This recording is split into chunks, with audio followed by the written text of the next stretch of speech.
خلا ہے اس پھر اس خلا خلا میں فوج گھس جاتی. ٹھیک ہے خلا آپ محسوس کر رہے ہیں اس وقت ہے کوئی خلا پچھلے 7-8 سال سے چلا آ رہا ہے, اس لیے تو اب جنگ چلی جا رہی ہے, جنگ ختم ہونے کا نام ہی نہیں لے رہی ہے. پیزا صاحب یہ فرمائیے کہ واقعی آپ محسوس کرتے ہیں کوئی خلا ہے اور اس خلا کو پور کرنے کے لیے بہت ساری فورسز ہیں جو آگے بڑھ رہی ہیں اور حکومت کمزور ہو رہی ہے اس وقت اور وہ مختلف محاذوں پہ لڑ رہی ہے, اپوزیشن کے ساتھ ان کی لڑائی ہے, پارٹی کے اندر ان کی لڑائی ہے, عمران خان صاحب سڑکوں پہ بیٹھے ہیں اس وقت اور فوج کے ساتھ بھی ان کے کوئی اختلافات چل رہے ہیں. آپ محسوس کرتے ہیں کوئی خلا ہے؟ دیکھیں سب سے پہلی بات تو یہ ہے کہ اگر کسی جمہوری حکومت میں, دنیا کے کسی حصے میں بھی اگر وہ ہو, کسی جمہوری حکومت کے پاس 2/3 اکثریت موجود ہو اور اس کے بعد بھی اس کی ذات میں, اس کی قیادت میں اعتماد کا بحران ہو, اپنی تمام پالیسیوں کے متعلق, اپنی ذات کے متعلق, اپنی پارٹی کے متعلق, یہاں تک کہ اگر 2 مہینے کے لیے آپ بیمار پڑ جائیں تو آپ عارضی طور پر کسی ایک شخص کو بھی قابل اعتماد نہیں سمجھتے کہ اس کے حوالے انتظام حکومت کر سکیں.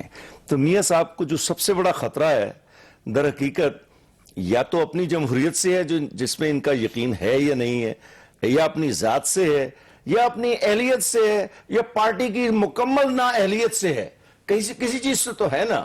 دیکھیں یہ جو لوگ کہتے ہیں میں متفق نہیں ہوں, یہ بات پرانی ہو چکی ہے کہ نواز شریف کی حکومت کو فوج سے خطرہ ہے. یہ پچھلے 8.5 سال گواہ ہیں کہ اس ملک میں جتنی آئین کی خلاف ورزیاں دونوں سول حکومتوں نے کی ہیں, اگر فوج کسی بھی وقت چاہتی تو اس کو روکنے والا کوئی نہیں تھا. یہ بات میں نے افسانوں میں کئی دفعہ پڑھی ہوئی ہے کہ جناب وہ ایسا ہے کہ دنیا کے حالات ایسے ہیں کہ فوج اقتدار پہ قبضہ نہیں کر سکتی. اقتدار میں قبضہ کرنے کے لیے 1 منٹ لگتا ہے, کوئی امریکہ پاکستان کی فوج کو روک نہیں سکتا. اور یہ جمہوریت 100% دلائل ہیں جو 12 اکتوبر 1999 سے پہلے دیے جا رہے تھے, اور یہی وہ دلائل ہیں جو جنرل ضیاء الحق کے آنے سے پہلے دیے جا رہے تھے, اور یہی وہ دلائل ہیں جو ایوب خان اور جنرل یحییٰ خان کے آنے سے پہلے دیے جا رہے تھے. یہ وہی ہے لیکن اس کے باوجود آ جاتی. لیکن میں کہنا ہی چاہ رہا ہوں اور بالکل کہ اس جمہوریت کو میں نے میری بھی عمر 63 سال ہے اس وقت, میں نے پچھلے 50 سال میں ایوب خان کے دور سے اب تک کبھی کسی فوجی حکمران کو فوجی جرنیل کو جمہوریت کو تناور درخت بناتے ہوئے اور اس کو پورا استحکام دیتے ہوئے نہیں دیکھا. یہ راحیل شریف اور اس کے پیچھے کیانی صاحب, ان دونوں نے یہ کام, ان دونوں کو میں نے کرتے دیکھا, لیکن سول سیاستدانوں نے اس وقت سے کوئی فائدہ نہیں اٹھایا. آپ ترکی کی مثال دیں, میں بار بار دیتا ہوں, سب لوگ کہتے ہیں نا ترکی میں ہم مبارکباد دیتے ہیں. بھائی آپ $800 ارب کی GDP والی اکانومی کوئی سیاستدان بنا کر دے دے تو اس کے بعد یہ تمام فوج آپ کے پیچھے چلتی ہوئی ویسے ہی نظر آئے گی, اور یہ جو خلا کی باتیں ہیں یہ فوراً ختم ہو جائیں گی. اصل تو پرفارمنس ہے نا جی. ویسا یہ فرمائیے گا سر کہ یہ جو چودھری نثار صاحب versus Pakistan Peoples Party, Chaudhry Nisar صاحب کے بیانات اور اس کے بعد خورشید شاہ صاحب کے بیانات, پھر اس سے پہلے چودھری اعتزاز احسن صاحب کے بیانات, اور پھر یہ ساری چیزیں, آپ یہ محسوس کرتے ہیں کہ صرف چودھری نثار جو ہے ایک واحد شخصیت ہے جو روز ہی ایک سرخ جھنڈی لہرا دیتے ہیں اور اس سے اختلافات پیدا ہوتے چلے جا رہے ہیں؟ یہ گورنمنٹ کی پالیسی ہے یا صرف ایک شخص کی پالیسی, اور ادھر سے پیپلز پارٹی کی لڑائی ہے یا چند لوگوں کی لڑائی؟ دیکھیں میرے خیال میں چودھری نثار صاحب کے جو بیانات ہیں, ایک تو ذمہ دار ان کی وزارت ہے, بفر کرتی ہے پولیٹیکل لیڈرشپ اور ملٹری لیڈرشپ کے درمیان پوری دنیا کے اندر, اور جو ان کے بیانات ہیں وہ ذمہ دار بیانات نہیں ہیں. اگر صیغہ راز میں بھی کسی نے ان سے کہا کہ اگر یہ مان بھی لیں اس مفروضے کو کہ ڈاکٹر عاصم اور ایان علی کا کیس جو ہے وہ نپٹا دیا جائے, فارغ کر دیا جائے, تو ان کا اس راز کو افشا کرنا, پبلک کرنا چودھری صاحب, اس کا مطلب ہے کہ there is no point of return now, کہ آپ وار پاتھ پہ ہیں. اب ایسے موقع پہ وہ خود اپنے تنہائی کا شکار ہو رہے ہیں اور مشکلات پیدا کر رہے ہیں وزیر اعظم نواز شریف صاحب اور ان کے رخوا کے لیے, کیونکہ عمران خان صاحب اپنی اینٹی گورنمنٹ موومنٹ بنا رہے ہیں. وہ نہیں چاہتے نواز شریف صاحب یا PMLN کے لیڈرشپ کے جو PPP کی لیڈرشپ ہے وہ ان کے ساتھ سڑکوں پر آئے. تو یہ جو معاملہ گرم ہو رہا ہے, جو حدت بڑھ رہی ہے, اس میں یہ ضرور ہے, یہ آپ کو بھی علم ہے, ہمیں بھی علم ہے کہ اعتزاز احسن صاحب کے جو بیانات ہیں وہ بھی ان کے اسٹیچر سے کمپیٹیبل نہیں ہیں, مطابقت نہیں رکھتے, ایک ذاتی پرخاش بھی ہے کہیں نہ کہیں. لیکن اس موقع پر وہ خود بھی تنہائی میں جا رہے ہیں